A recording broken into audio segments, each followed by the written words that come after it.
Back to दिवांस biology. इस respiration in plants की वीडियो सीरीज में हमने मैकेनिज्म ऑफ रेस्पिरेशन कंप्लीट कर लिया है। उसके सारी स्टेजेस हमने अच्छे से डिटेल में स्टडी कर ली हैं। जो सबसे इम्पॉर्टेंट रोल प्ले करते हैं इन द केमिकल रिएक्शंस वो होते हैं एंजाइम्स। सो हमारे लिए ये बहुत इंपॉर्टेंट है कि हम किसी भी मैकेनिज्म के हर रिएक्शन के एंजाइम और उसके फंक्शन हमें पता होने चाहिए। आज हम इस वीडियो में ग्लाइकोलिसिस में जितने भी एंजाइम्स यूज हुए हैं वो एंजाइम्स और उनके फंक्शंस को समझेंगे।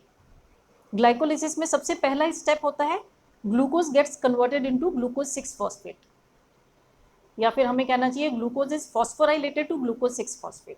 अगर हम फॉस्फोराइलेटेड वर्ड यूज करते हैं इसका मतलब there is addition of phosphate. Glucose में फॉस्फेट नहीं था, ग्लूकोज 6 फॉस्फेट में एट द 6th पोजीशन एक फॉस्फेट ग्रुप ऐड हुआ है।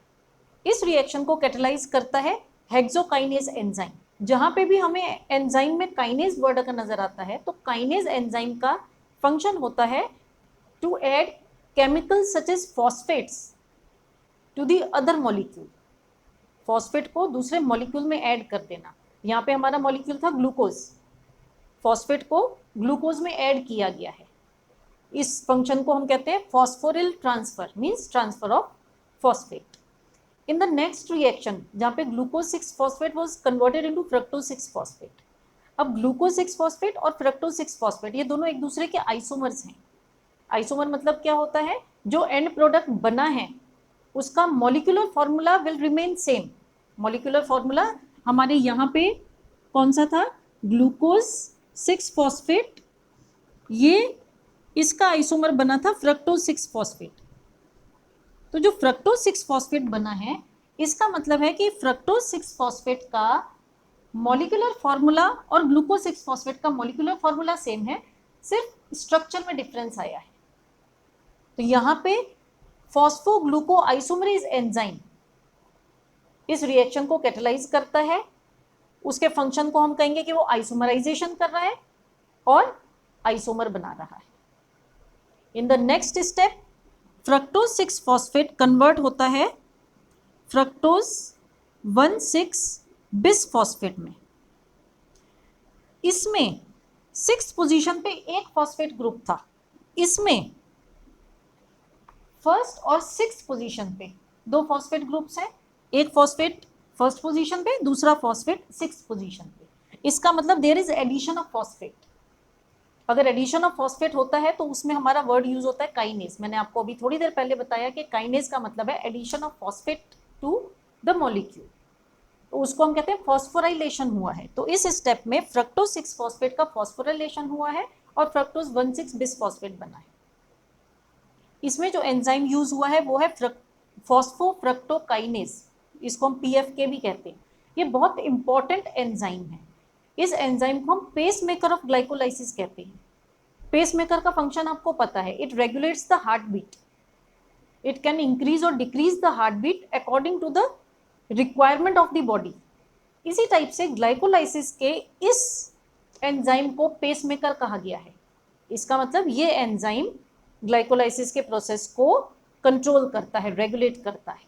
नाउ द नेक्स्ट एंजाइम जो इसमें यूज हुआ है इन द नेक्स्ट रिएक्शन कौन सा था, फ्रक्टोज 1,6 बिस फॉस्फेट। ये कन्वर्ट होता है दो मॉलिक्यूल्स में। फ्रक्टोज 1,6 बिस फॉस्फेट वो 6 कार्बन कंपाउंड और यहाँ पे बनते हैं PgAl एंड DHAP। ये दोनों 3 कार्बन कंपाउंड हैं। PgAl इज फॉस्फोग्लिसराल्डिहाइड, जिसको हम ग्लिसराल्डिहाइड 3 फॉस्फेट भी कहते हैं, G3P, and DHAP dihydroxy acetone phosphate. यहाँ पे जो एंजाइम जो इस रिएक्शन को कैटेलाइज करता है वो एंजाइम है आल्डोलेज एंजाइम।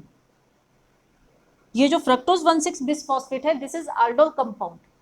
इस आल्डोल कंपाउंड का क्लीवेज किया गया है या स्प्लिटिंग की गई है into 2 compounds PgAl and DHAP।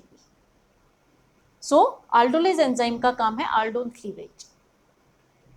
Now in the next reaction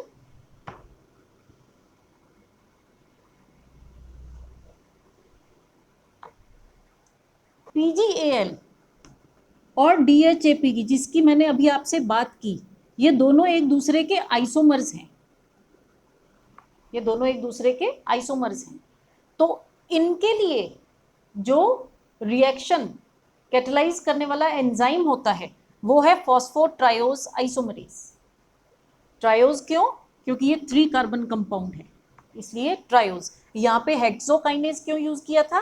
क्योंकि ग्लूकोज हेक्सोज कंपाउंड है, इसलिए ग्लूकोज, इसलिए हेक्सोज वर्ड यूज किया था। और यहाँ पे फॉस्फोट्रायोज यूज किया है बिकॉज ये 3 कार्बन कंपाउंड है। ये दोनों एक दूसरे के आइसोमर्स हैं, इसलिए इस एंजाइम का काम है आइसोमराइजेशन करना। आइसोमर क्या होता है वो मैंने आपको बताया। आइसोमर्स जो होते हैं उनमें जो कंपाउंड्स हैं उनका molecular formula will remain same, change क्या होगा? उसका physical structure, right. Now in the next reaction PgAl gets converted into 1,3-bis-phosphoglyceric acid। यहां पे एक फॉस्फेट ग्रुप ऐड हुआ। PgAl को हम क्या कहते हैं? Glyceraldehyde 3 phosphate. इसका मतलब थर्ड पोजीशन पे एक फॉस्फेट था और यहाँ पे first position and third position पे फॉस्फेट्स हैं। इसमें फॉस्फेट ऐड हुआ है और साथ में ऑक्सीडेशन हुआ है, इसलिए इस रिएक्शन में जो एंजाइम यूज हुआ है वो है ग्लिसरॉल्डिहाइड 3 फॉस्फेट डिहाइड्रोजिनेज। ये एंजाइम फॉस्फोराइलेशन भी करता है couple to oxidation. Phosphorylation and oxidation इकट्ठा कर देता है। What is the function of dehydrogenase enzyme? It removes hydrogen atoms instead of oxygen in oxidation reduction reactions.